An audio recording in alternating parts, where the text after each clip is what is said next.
మన స్కిన్ ని చాలా గ్లోగా స్మూత్ గా ఉంచడానికి సుండిపిండిని ఎంతో సింపుల్ గా ఎలా ప్రిపేర్ చేయాలో ఈ షార్ట్ వీడియోలో చూసేద్దాం.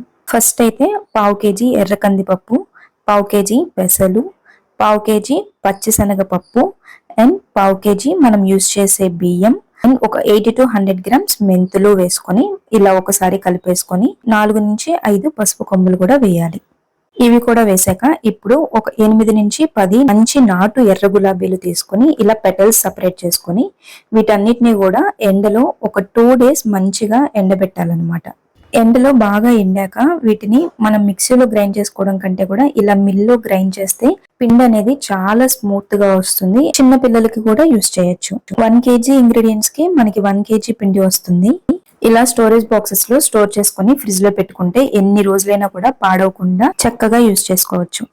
మరెన్నో మంచి వీడియోస్ కోసం ప్లీజ్ డూ సబ్స్క్రైబ్ ట్రెడిషనల్ అత్త కోడలు